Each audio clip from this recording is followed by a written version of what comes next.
Irmãos, sejam todos bem-vindos. O vídeo de hoje dá continuidade à sequência de vídeos formulados a partir de sugestão dos irmãos e amigos que acompanham esse trabalho de evangelismo. Né? A meu pedido, fiz uma postagem no perfil do Facebook pedindo por esta sugestão de temas, né, para vídeos. E estamos aqui no vídeo de hoje, em mais um desses vídeos. Né? O tema é a respeito da divisão entre a Igreja Católica Romana e a Igreja Cristã Ortodoxa. Aqueles que pedem para falar alguma coisa a respeito dessa problemática e de se, na minha perspectiva, existe alguma possibilidade de algum dia esses dois organismos religiosos passarem a se tornar um mesmo corpo. Eu gostaria de dizer de antemão que o tema desse vídeo, a maneira como vou expor essas coisas, ela é um tipo de perspectiva que eu tenho hoje que não foi a perspectiva que eu sempre tive. Um desenvolvimento de uma ideia ao longo do tempo. E que, evidentemente, o que eu vou dizer aqui não é aquilo que vai ser a opinião de todas as pessoas que acompanham, que têm interesse por esse tema, pessoas de fé católico-romana, cristão ortodoxos ou de outras denominações, podem compreender a mesma questão por perspectivas das mais variadas. E com isso quero dizer também que a minha maneira de ver, ainda que possa parecer em algum momento ofensiva à sensibilidade religiosa e espiritual das pessoas, não tem como objetivo causar esse impacto, mas sim apresentar apenas a minha maneira de compreender as coisas. Não é? Então, desde já peço perdão para qualquer um dos irmãos e amigos que se sentir ofendido ou magoado por algum tipo de aspecto do que eu venho dizer aqui. Compreenda isso apenas como uma forma de ver, como uma visão de um buscador de Deus que compreende de modo inequívoco que existem pessoas santas em todos os lugares e que contém em sua maneira de ver o mundo perspectivas das mais variadas. Então não estou querendo dizer aqui que aquelas pessoas que compreendem diferente da forma como eu compreendo não são benignas, santas, que são ignorantes, que são malignas. Não é nada disso. Não é? É apenas uma apresentação de uma forma de ver as coisas. Que Deus nos ajude a todos. Pois bem, tanto a Igreja Católica Romana quanto a Igreja Ortodoxa, elas têm uma seguinte perspectiva. O Senhor Jesus, há 2000 anos atrás na Palestina, edificou uma igreja que é um organismo histórico e que está presente no mundo visivelmente até os dias de hoje. Elas concordam a respeito desse aspecto e divergem a respeito de qual é esta igreja. A Igreja Católica Romana compreende que é ela, a Igreja Ortodoxa compreende que é ela, a Igreja Ortodoxa. Então elas concordam a respeito de um aspecto, exige uma igreja histórica instituída pelo Senhor no mundo, de modo ininterrupto, ela sempre existiu, desde o Senhor até os dias de hoje, mas elas discordam a respeito de qual é esta igreja. Muito bem. Primeira intervenção que eu vou considerar a respeito desse tópico é determinar como é a minha visão do surgimento da Igreja do Senhor Jesus. Ela surge como um movimento espiritual estabelecido por Jesus, quando ele lança-se ao seu ministério divino e expõe ao povo, aos hebreus da Palestina, que Deus, aquele Deus de Abraão, Isaac e Jacó, a qual não poderia nem se dizer o nome, é o Pai amoroso, o Abá, o papaizinho, o Pai próximo de todo o gênero humano. E que ele se apresenta como o filho deste Deus, que expõe qual é o desejo de Deus para todos os homens, para que todos os homens sejam adoradores de Deus em espírito e em verdade. Basta que eles sejam bondosos, misericordiosos e compassivos para com o seu próximo, que não se apeguem ao mundo, que respondam o mal com o bem, e eles serão agradáveis a Deus. O Senhor Jesus expõe isso e diz que aqueles que acreditarem assim e que o compreenderem como dotado desta autoridade de Filho de Deus, seguindo os seus ensinamentos, vivendo a maneira como ele viveu, são os seus discípulos e constitui a comunidade dos seus discípulos, sua igreja. E que esses indivíduos, essa comunidade, aqueles que vivem assim, homens e mulheres que vivem assim, que compreendem assim, mas que, sobretudo, vivem seguindo estes mandamentos, não vão sucumbir à obscuridade, não vão sucumbir ao inferno. Muito bem. Então, na minha perspectiva, o Senhor Jesus não cria uma instituição, ele cria um movimento espiritual de homens e mulheres guiados por esta maneira de ver a vida, seguindo o pastor divino, o Senhor Jesus Cristo. Muito bem. Alguém pode pensar assim, mas desde o início da igreja não existiram bispos, presbíteros, diáconos? É verdade. Podemos ver isso nos Atos dos Apóstolos.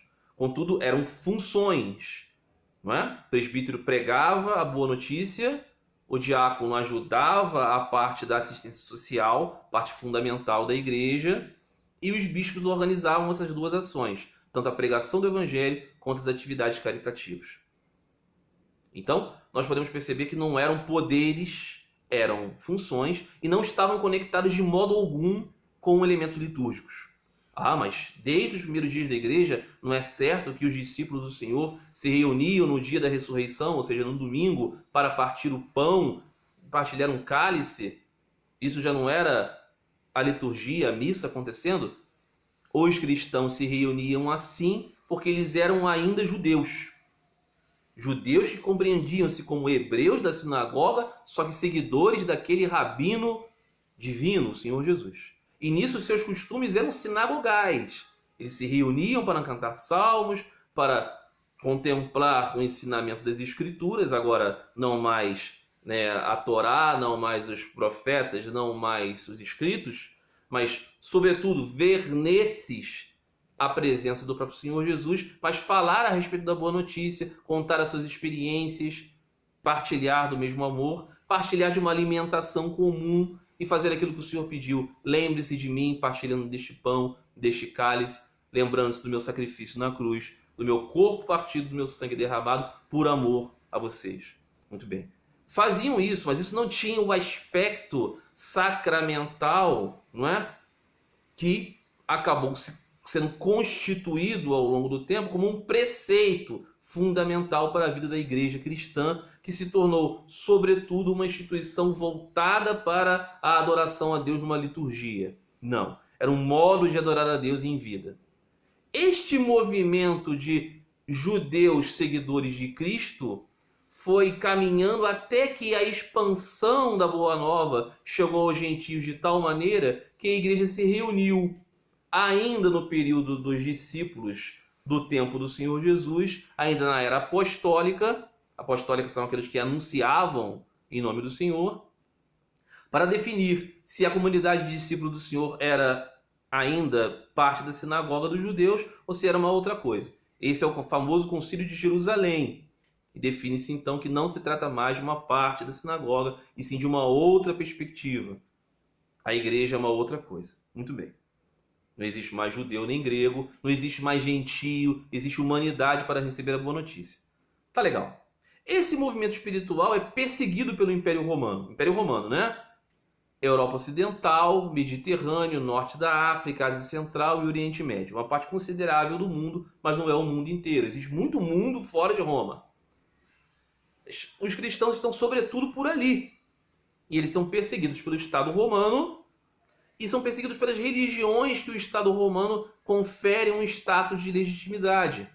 A principal delas, a religião estatal romana, que divinizava Roma e o seu imperador divino, o paganismo romano, e a religião na Palestina, onde a Igreja do Senhor surge, a sinagoga dos hebreus, a sinagoga dos judeus.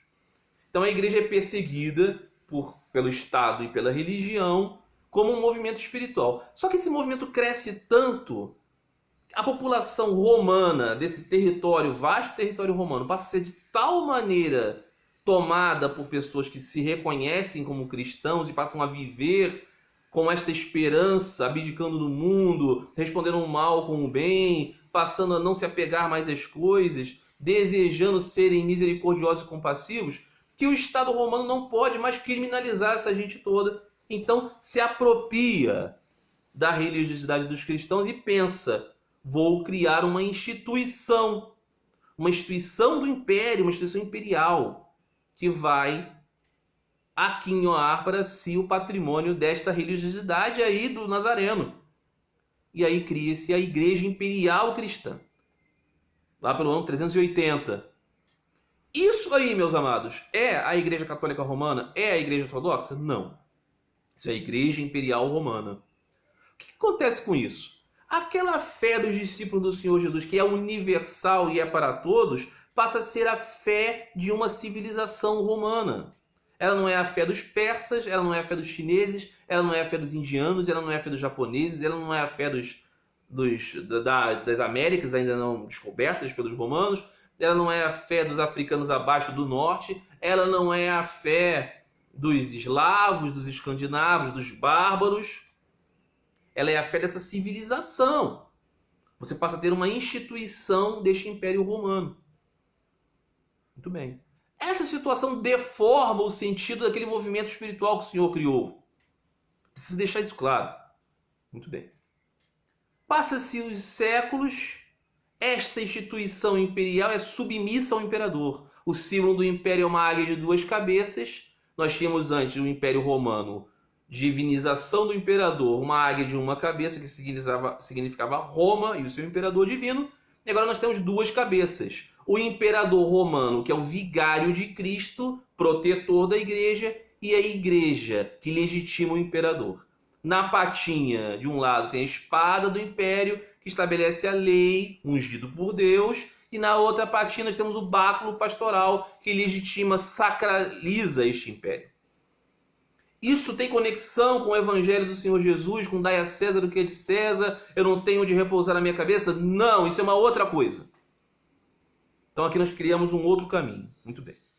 Passa-se os séculos, há muitas crises no império, surge o Islã, existem outros impérios sempre atacando Roma, o Império Romano se fragmenta entre o Império Romano do Ocidente e do Oriente, e no Ocidente, que não é mais a sede do Império Romano, que passa a ser em Constantinopla, a sé ocidental da igreja, a sé romana, a principal das dioceses da igreja no Ocidente, começa a pensar o seguinte: olha, eu estou vendo aqui que a gente não precisa desse imperador não, hein?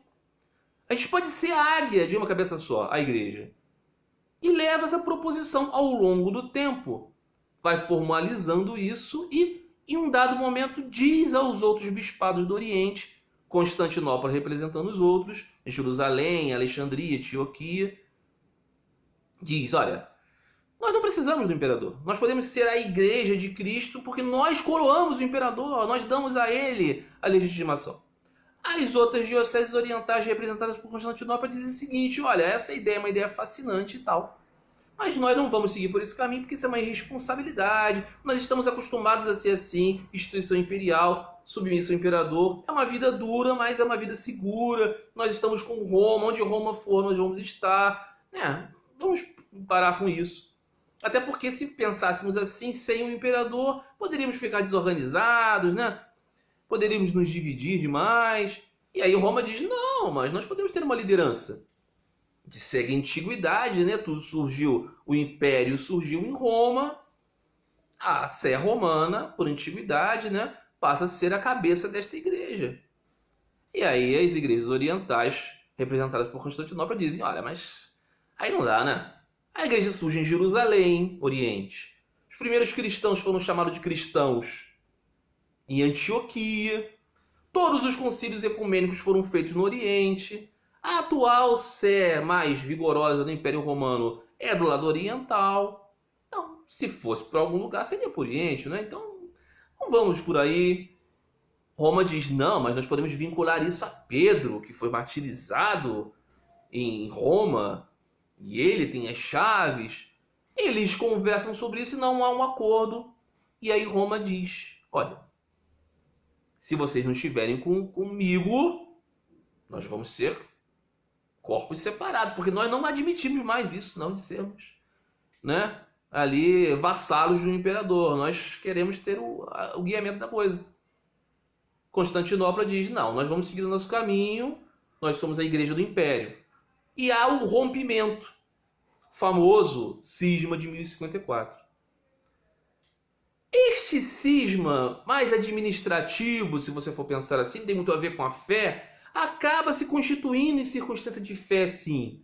Porque ele vai desenhar a perspectiva das duas igrejas, das duas instituições no mundo, definindo seu lugar no mundo. É nesse momento que nasce Igreja Católica Romana como uma coisa separada e Igreja Cristã Ortodoxa porque os ortodoxos passam a ver a identidade desta igreja romana como um erro, como uma heterodoxia, a separação do império, e passam a dizer que eles têm a verdadeira fé ortodoxa, é isso, o ensino correto, e do lado ocidental começa a se dizer, nós somos a Roma eterna, nós somos a igreja romana. Muito bem. A identidade dessas igrejas passa a ser então isso. Roma, igreja romana, passa a pensar nela como a igreja universal, que não está mais propensa a ir para onde o império civil romano for, mas ela ser uma espécie de Roma universal, que vai poder evangelizar o mundo inteiro e ser a guia do mundo inteiro, enquanto a igreja oriental passa a se ver como a igreja bizantina, sobretudo, que vai aonde o Império Bizantino for, que não está muito interessada para nada além do Império Bizantino, não. Ela é a igreja desta civilização romana. Este desenho molda a perspectiva destas duas espiritualidades até os dias de hoje. Quando então se dogmatizou do lado latino que a sé romana é, por definição de fé, a cabeça da igreja, e quando se definiu como perspectiva de fé no lado oriental, de que a igreja é uma união de bispados. A igreja continua sendo reconhecida historicamente, mas ela é reconhecida assim. Então as duas divergem a respeito desse ponto de modo central. E isso expressa-se a posição tanto do catolicismo romano ao longo do tempo, que barganhou com os reinos do mundo o seu poder como um reino, criando as concordatas, criando as alianças, ela tomando um papel político também como um reino, entre outros, perante as nações do mundo, enquanto a Igreja Ortodoxa sempre se manteve submissa aos soberanos do seu território, não querendo muito ir além disso. Continua o quadro até hoje assim. A Igreja Ortodoxa cuida do seu território e não é uma igreja que quer se expandir. Ela faz questão de se manter a igreja daquela sua localidade e valoriza muito a relação com os chefes, com os czares do mundo. O catolicismo romano continua sendo a igreja com a pretensão universal. Essas duas instituições vão se unir um dia, vão se formar um corpo só? Não. Porque se elas fizessem isso, elas teriam que, cada uma delas, abdicar de sua identidade. Ou o catolicismo romano teria que se reconhecer não ser a cabeça das igrejas, o que ele não vai fazer, porque assim ele desapareceria, nem a igreja ortodoxa vai deixar de se vincular com a igreja do lado oriental do mundo.